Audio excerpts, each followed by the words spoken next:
ಊರೂರಲ್ಲೂ ಹೊಸ ವರ್ಷದ ಸಂಭ್ರಮ ಜೋರಾಗಿದೆ. ನ್ಯೂ ಇಯರ್ ಹೆಸರಲ್ಲಿ ಜನ ಫುಲ್ ಟ್ರಿಪ್ ಹಾಕ್ತಿದ್ದಾರೆ. ರಾಜ್ಯದ ಪ್ರಸಿದ್ಧ ದೇವಸ್ಥಾನಗಳು ತುಂಬಿ ತುಳುಕ್ತಿದ್ದು ಬೀಚ್ಗಳಲ್ಲಿ ಪ್ರವಾಸಿಗರದ್ದೇ ಕಾರುಬಾರಾಗಿದೆ. 2024ಕ್ಕೆ ಗುಡ್ ಬೈ ಹೇಳೋ ಟೈಮ್ ಬಂದೇ ಬಿಡ್ತು. ಇನ್ನೇನು ಕೆಲವೇ ಹೊತ್ತಲ್ಲಿ 2024ಕ್ಕೆ ಬಾಯ್ ಬಾಯ್ ಹೇಳಿ 2025ಕ್ಕೆ ವೆಲ್ಕಮ್ ಮಾಡೋದಕ್ಕೆ ಇಡೀ ವಿಶ್ವವೇ ಕಾದು ಕುಳಿತಿದೆ. ಹೀಗಾಗಿಯೇ ಹೊಸ ವರ್ಷದ ಹೆಸರಲ್ಲಿ ಜನ ಫುಲ್ ಎಂಜಾಯ್ ಮಾಡ್ತಿದ್ದಾರೆ. ಕೆಲವರು ಕ್ಲಬ್ಬು ಪಬ್ಬು ಅಂತ ಮಸ್ತಿ ಮಾಡ್ತಿದ್ರೆ, ಇನ್ನು ಕೆಲವರು ಬೀಚು ಟೆಂಪಲ್ ಅಂತ ರೌಂಡ್ಸ್ ಹಾಕ್ತಿದ್ದಾರೆ. ಹೀಗಾಗಿಯೇ ದೇವಸ್ಥಾನದಿಂದ ಹಿಡಿದು ಪ್ರವಾಸಿ ತಾಣಗಳೆಲ್ಲ ಫುಲ್ ರಶ್ ಆಗಿದ್ವು.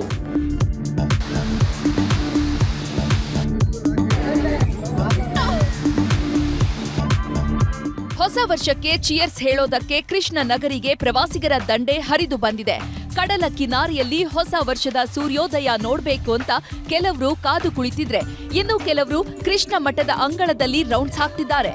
ಹೊಸ ವರ್ಷದ ಹಿನ್ನೆಲೆ ಶ್ರೀ ಕೃಷ್ಣ ಮಠದಲ್ಲಿ ಭಕ್ತರ ಸಂಖ್ಯೆ ಡಬ್ಬಲ್ ಆಗಿದೆ.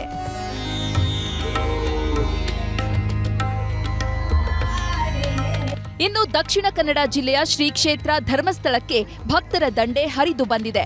ವರ್ಷದ ಕೊನೆ ದಿನ ಹಾಗೂ ನಾಳೆ ಹೊಸ ವರ್ಷ ಆಗಿರೋದ್ರಿಂದ ಭಕ್ತರ ಸಂಖ್ಯೆ ಹೆಚ್ಚಾಗಿದ್ದು ಮಂಜುನಾಥನ ಸನ್ನಿಧಿ ತುಂಬಿ ತುಳುಕುತ್ತಿದೆ.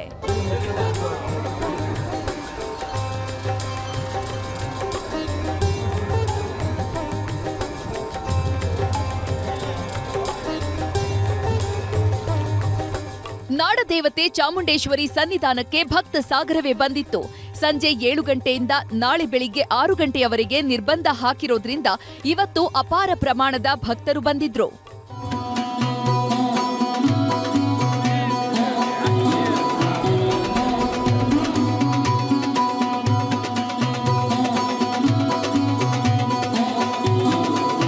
ಮಂಗಳೂರಿನ ಬೀಚ್ಗಳಲ್ಲಿ ಪ್ರವಾಸಿಗರು ಫುಲ್ ಮಸ್ತಿ ಮಾಡ್ತಿದ್ದಾರೆ. ಪಣಂಬೂರು ಬೀಚ್ನಲ್ಲಿ ಪ್ರವಾಸಿಗರ ದಂಡೆ ಸೇರಿದ್ದು ಸಮುದ್ರ ತೀರದಲ್ಲಿ ಮಿಂದೆದ್ದಿದ್ದಾರೆ. ಆಕ್ಚುಲಿ ಮಂಗಳೂರು ಬೀಚ್ ಫ್ಯಾಮಿಲಿ ಜೊತೆ ಸ್ಪೆಂಡ್ ಮಾಡೋದಕ್ಕೆ ಚೆನ್ನಾಗಿದೆ. ಹಾಗಾಗಿ ನಾವು ವೆಕೇಶನ್ ಸ್ಪೆಂಡ್ ಮಾಡೋದಕ್ಕೆ ಇಲ್ಲಿ ಬಂದಿದ್ದೀವಿ. ಸೊ ಚೆನ್ನಾಗಿದೆ, ನೈಸ್ ಫೆಸಿಲಿಟಿನೂ ಚೆನ್ನಾಗಿದೆ, ಇಲ್ಲಿ ಫುಡ್ ಎಲ್ಲ ಚೆನ್ನಾಗಿದೆ. ಹಾಗಾಗಿ ಬಂದಿದ್ದೀವಿ ಫ್ಯಾಮಿಲಿ ಜೊತೆ ವೆಕೇಶನ್ ಸ್ಪೆಂಡ್ ಮಾಡೋದಕ್ಕೆ. ಉಡುಪಿಯಲ್ಲಿ ನ್ಯೂ ಇಯರ್ ಸಂಭ್ರಮ ಜೋರಾಗಿದೆ. ಮಲ್ಪೆ ಕಾಪು ಬೀಚ್ನಲ್ಲಿ ಪ್ರವಾಸಿಗರು ತುಂಬಿ ತುಳುಕ್ತಿದ್ದು 31st ಪಾರ್ಟಿಯ ರಂಗು ಜೋರಾಗಿದೆ. ಮಲ್ಪೆ ಬೀಚ್ನಲ್ಲಿ ರಾತ್ರಿ 12:30ರವರೆಗೆ ಹೊಸ ವರ್ಷಾಚರಣೆಗೆ ಅವಕಾಶ ನೀಡಲಾಗಿದೆ.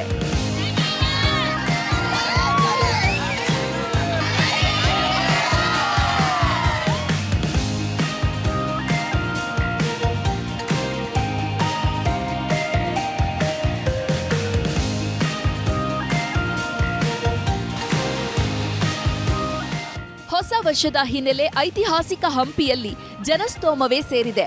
ಮಹಾರಾಷ್ಟ್ರ, ಆಂಧ್ರಪ್ರದೇಶ, ತೆಲಂಗಾಣ, ತಮಿಳುನಾಡು, ಕೇರಳ ಸೇರಿದಂತೆ ಹಲವು ರಾಜ್ಯಗಳಿಂದ ಪ್ರವಾಸಿಗರು ಲಗ್ಗೆ ಇಟ್ಟಿದ್ದಾರೆ.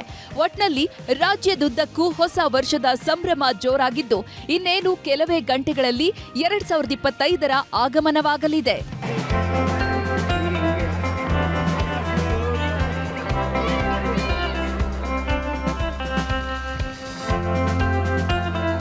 Bureau report, news 18.